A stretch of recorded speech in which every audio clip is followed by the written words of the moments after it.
महाभारत का युद्ध अपने चरम पर था। भीष्म के बाद गुरु द्रोणाचार्य कौरवों की सेना के सेनापति बने।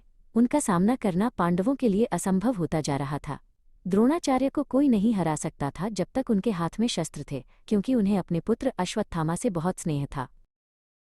द्रोणाचार्य अपने दिव्य अस्त्रों से पांडव सेना पर कहर बरपा रहे थे। धर्मराज युधिष्ठिर सहित सभी पांडव चिंतित थे। उन्हें लगा कि कौरवों की जीत निश्चित लग रही है। उन्हें पता था कि इस युद्ध को जीतने के लिए पहले द्रोणाचार्य को रोकना होगा। तब भगवान कृष्ण ने एक कठिन योजना सुझाई। उन्होंने कहा, द्रोण को केवल एक बात रोक सकती है, उनके पुत्र अश्वत्थामा के वध की खबर। युधिष्ठिर चौंक गए, क्योंकि झूठ बोलना उनके धर्म के विरुद्ध था। योजना के तहत भीम ने अश्वत्थामा नाम के एक विशालकाय हाथी को मार गिराया। भीम ने जोर जोर से चिल्लाना शुरू कर दिया, अश्वत्थामा मारा गया, अश्वत्थामा मारा गया। ये शोर युद्धभूमि में फैल गया। जब द्रोणाचार्य ने ये सुना तो उनका दिल बैठ गया। उन्हें अपने कानों पर विश्वास नहीं हुआ। ये सच नहीं हो सकता, उन्होंने सोचा। वो इतने दुखी थे कि उन्होंने युद्ध रोक दिया और सीधे धर्मराज युधिष्ठिर के पास गए, जिन्हें वो सत्यवादी मानते थे। द्रोणाचार्य ने युधिष्ठिर से पूछा, युधिष्ठिर, क्या ये सच है?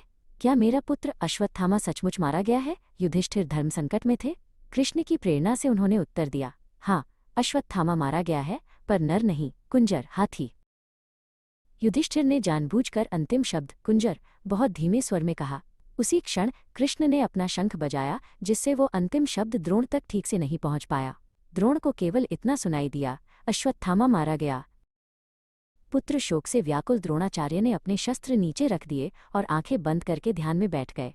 उन्हें अब इस नश्वर संसार में कुछ भी प्यारा नहीं था।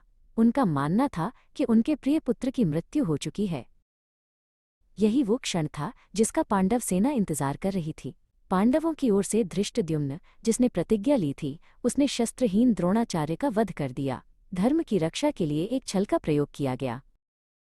इस एक अर्धसत्य का बहुत बड़ा परिणाम हुआ। जहां द्रोणाचार्य का वध हुआ, वहीं धर्मराज युधिष्ठिर का रथ, जो हमेशा युद्धभूमि से एक अंगुल ऊपर हवा में चलता था, उसी क्षण धरती को छू गया।